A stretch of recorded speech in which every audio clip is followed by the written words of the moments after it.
Well, boys and girls. I know I keep doing it. It's been a minute. But we got a lot to catch up on. We got my baits here in, middle of April. My three go-tos I kind of said. We're going to cover that. And mind you, these three go-tos are anywhere in the country. I'm trying to formulate it for every spot that we kind of go. But we're going to hit you with that. I don't know, guys. I seem to be a lot more honest and open with you guys, my YouTube subscribers. I'm kind of, since getting hacked on Chris Grow Fishing Facebook, I've kind of really, that's a distant storm. You can't gain followers there, and I'm kind of sick of the social media junk. Kind of think this is the best outlet, and you guys are tried and true, and I appreciate that. But we're gonna jump into it. I mean, it's an emotional roller coaster, this sport, and it's plaguing me, man. I cannot cash a check. It is just it's getting annoying. I got some demons, and they're called these things, and it's definitely what's in between these big old floppy ears. Yeah, Kentucky Lake. I give it to you raw, right? 3 days of practice. I practice offshore, on the flats, doing the smallmouth deal. Actually catching some nice largemouth still. They were probably spawning out there as well. Day 3 of practice, find some good largemouth stuff. And, no big deal. But I had the plan in place, and I didn't put it to fruition. Day 1 got scared of a little bit of wind. I should have known smallmouth, especially spawning smallmouth or prees or garters,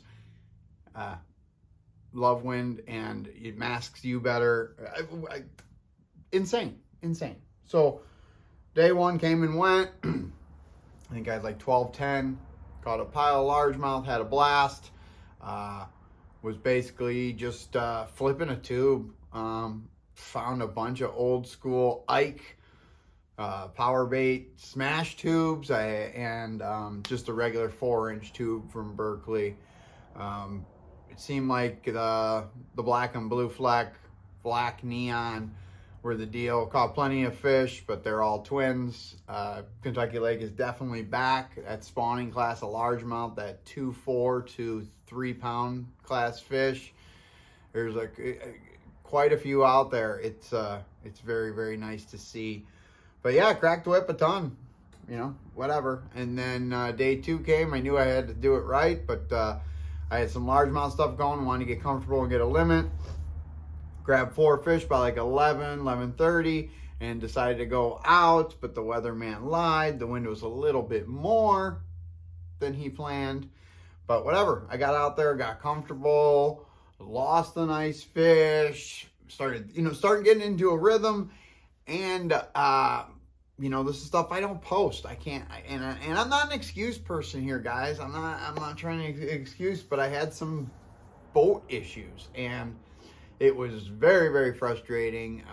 Got things to work, doing some self-diagnosis, but I feel like I lost, 3.5 hours of my day, and who knows, the weights were a little bit lower to make the cut. Maybe I caught 2, quality 3 3/4 to 4.5 pound smallmouth or a big largemouth, and we're not having this conversation. But that's coulda, shoulda, woulda stuff. I'm kind of getting sick of it and running it by you guys, but I'm just letting you know, it's all stuff I tell my close friends and family, and the people back home, the rats and some of my sponsors, but I can't, I'm not going to put it out there on IG and stuff like that. I mean, I put out there that, that something's going on between the ears and I'm not making the right decisions, but I had a couple little boat malfunctions this time, and I'm not saying it made the difference, but it definitely kept me from getting number 5. That's for sure. But we're not in this for points. But yeah, guys, home, just been doing some little bit of work, doing some house chores, was gonna do a big old remodel, a giant one, and now I'm kind of scared of that. I'm gonna just really build like probably the best deck ever, hot tub, fire pit. But yeah, that's the project I'm on there. Plus, got you follow next week. Got a derby this Sunday, had a derby last Sunday. And by the way, that was nice. I still know how to catch bass. So come home to the chain, and I think me and Mike Conley took fourth. Real tight weights here, but lots of quality 3.5 to 5 pound fish. We were fortunate to get 2. We had a 4 and a 4.5. I think we had 13.31. Took fourth in the AC. Third was 13.41. So water. Second was my boy Jimmy Schmel, Dave Linton. They had like 14, and then good old Frugo and Eric. They are Mr. and Mrs. April. Had like 15.5 with a 562 largemouth. But yeah, no, it's nice to be back. Love it. We started Wednesday nighters. That was a trip. We caught 1 bass, and it was a 20-year-old bass. Almost hit 6 pounds. I think it was 594 or 593. But whatever. It's nice to be back in the boat with Zach. But yeah, that's what we got going on there. Eufaula though. Yeah, Eufaula is on the map here. And I'm going to keep doing what I do. I mean, I put in the work. I'm map studies, doing what's going on. I've been there. I know I got to get offshore, but I got a couple sneaky shallow things that could save my ass that we might just implement during the derb.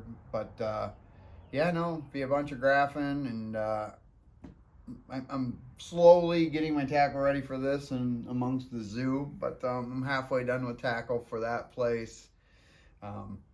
Derbies here this weekend and next weekend are pretty simple. We're definitely on the pre-spawn, heavy. Any bit of more warm weather, we are going to get them sliding up and getting funky and doing their thing, getting shallow, and sight fishing will play. But this weekend should be fun. It's going to be a good time. Get to fish with the brother-in-law, good old Nate Dog, get him out. He's coming over here in a little bit.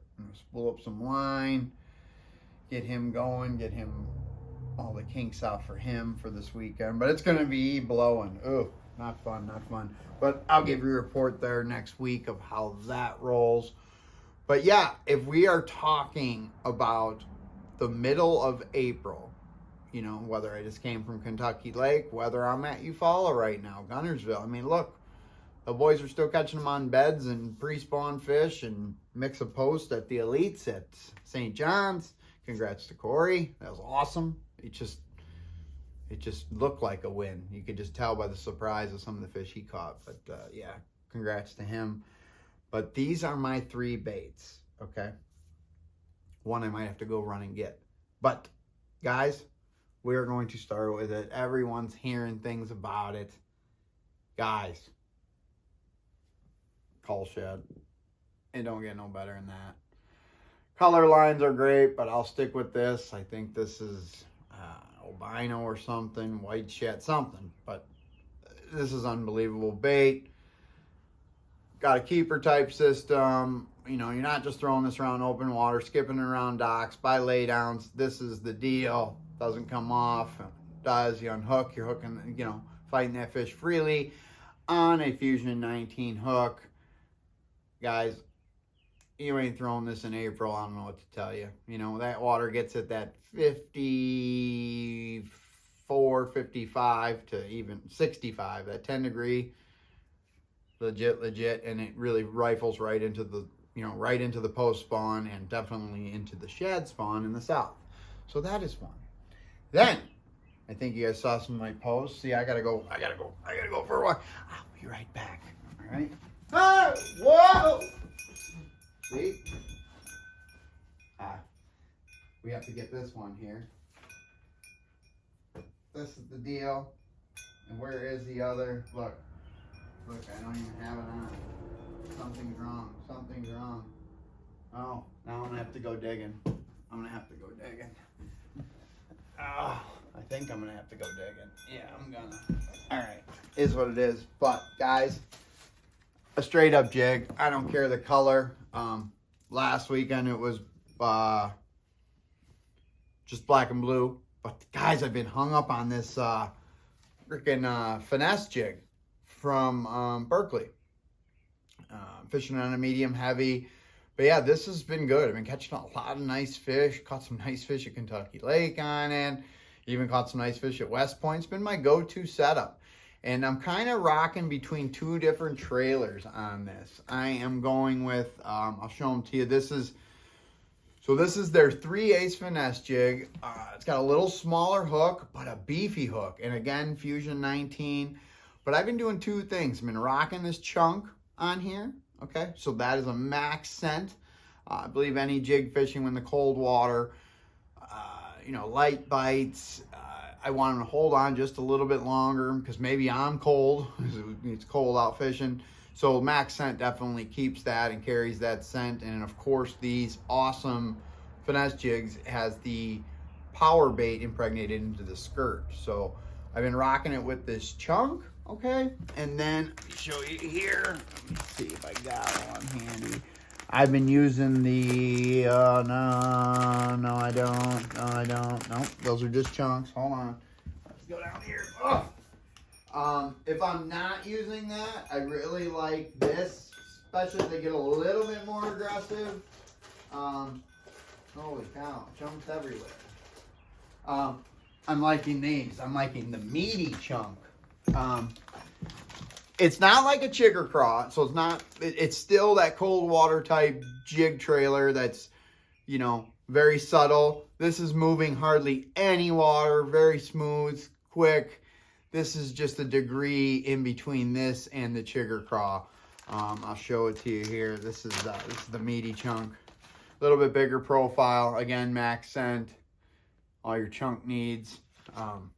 These are legit. These are legit, guys. And this trailer I'll rock all year long. You know what I mean? I stopped going with that chunk. Once the water gets a little bit warm, I get a little more aggressive, a little more movement. But yeah, these two have been the great trailers for the jigs. Like I said, max scent. So that was number 2. Okay, and then you guys are gonna be like, oh, surprise, surprise on number 3. But let's see. I got number 3 right here. Let's see. Oh, where are you at? Because I know my rods are not in here. Where are you? Oh, listen to it. You gotta be hearing it. I'm sorry. Mind you, the water is getting warmer, and this is a mid-April tip. So before, all day long, it's going to be a Bassman spinnerbait. Okay. All day. But from that March period, because I know you're like, oh, you said that again last time. You said that on the last tip. Well, guess what? Totally different deal. That had a mag willow on there in a Colorado, allowing me to slow that bait down. I was using a 3/4. Now I've gone to a 1/2 ounce, and now I'm going with dual willows. Still moving some water, but now there's some vegetation in some of the areas I'm fishing. You know what I mean? I'm getting around a little bit more aggressive fish. I could speed it up a little bit, so I go to that. So I know that's a funky 3 baits, but in essence, this is a different spinnerbait. Blade category and weight size is huge about the way you fish it, where you fish it in the water column. So basically, I'm bringing things up higher in the water column, speeding things up with dual willows on my Bassman. And this is still a TW. But, So that's that. That's definitely mid-April right there, all day long. I mean, if you got, you put me on as a co-angler or left me with 3 rods in the boat, from, let's say, April 12th till tomorrow, that's what I would be throwing. But, and also, I'm sorry. Like I said, guys, I give it all. I ain't sponsored by this company. But dang, I caught a lot of jig fish on the chain the other day. And I'm telling you right now, I know I'm not sponsored. Don't get mad. Max scent and bait fuel, I don't know. I lathered everything, and I just felt like I was getting a lot of bites in that, next flip or within 5 to 10 flips after I applied this. It could be all in my head, but that combination, the bait fuel, the max scent, the power bait infused skirt, and my Xenon, beautiful, sexy combo. Xenon 8-to-1 and 7-foot medium heavy, fast, 17-pound, 100% fluorocarbon.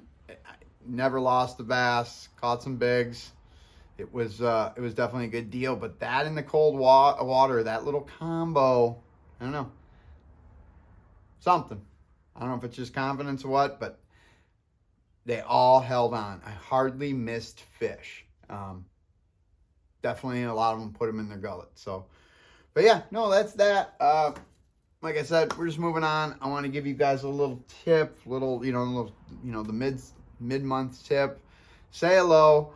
I'm not making excuses, but God, the signal sucked in Kentucky. I remember telling you guys that before when I was there for the BFL. It was just, it's unreal. It's unreal. But my bad as usual. But I hope y'all doing well. Appreciate you subscribing and sticking with me.